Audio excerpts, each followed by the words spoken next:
ኒቃባችንን ለብሰን እንማራለን። ይሄ መርሃችን ነው። ኒቃባችንን፣ ግርማ ሞገሳችንን፣ ክብራችንን ጠብቀን ጠላት አንገቱን ይደፋታል እንጂ ወላሂ ነው ምላችሁ ኒቃብ አውልቆ የመግባት ጭራሽ ሞራል ያላት ሴት የለች። ቀልድ ይመስላችኋል እንዴ? በረመዳን ቤተሰቦቻችንን መኸደም ትተን እዚህ መተን የተንከራተት ነው። በኒቃብ ጉዳይ ልዩነት አይኖራል። ልባችን ተሰብሯል፣ ልባችን ደምቷል። እንዴት ነው ማንማረው? እንዴት ነው አለመማርን ከመማር ጋር እኩል ሊያረጉብን የሚሞክሩት? በጅህልና ከመቀጣት በላይ ቅጣት የለም። በጅህልና ሊቀጡን ላሰቡ ሰዎች ግን ወላሂ ልቀን ትልቅ ቦታ ደርሰን እናሳያቸዋለን። ተስፋ አንቆርጥም። ምናልባት መጅሊስ አካላትም ላይ እዚህ ጋርም እያለቀሱ ያሉቶች ሸንፈትን ፈርተው እንዳይመስላችሁ የሚያለቅሱት ብሶት ግን ያስለቅሳል።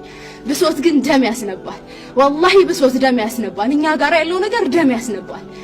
እንዴ እኛ መቼ ነው በነፃነት ልንማር የምንችለው? የምናለቅሰው ፈርተን አይደለም። አንዳንዴ ግን ብሶት ይከብዳል። ውስጥ ያለው ነገር እንባ እንጂ የኛ ቁስል እንባ እንጂ ሌላ ነገር ስላላጠበልን ብቻ ነው የምናለቅሰው። እንባ እንጂ ሌላ ነገር አላጠበልንም። አቅቶናል። በቃ እንድታቁልን የምንፈልገው ነገር አቅቶናል። አሁንም የሚዲያ አካላት ድምጽ ሁኑን። እኛ ነስርን የምንጠይቀው ከአላህ Subhanahu Wa Ta'ala ብቻ ነው። ነስርን የምንጠይቀው ከአላህ Subhanahu Wa Ta'ala ብቻ ነው። ግን ሰበብ ሁኑ።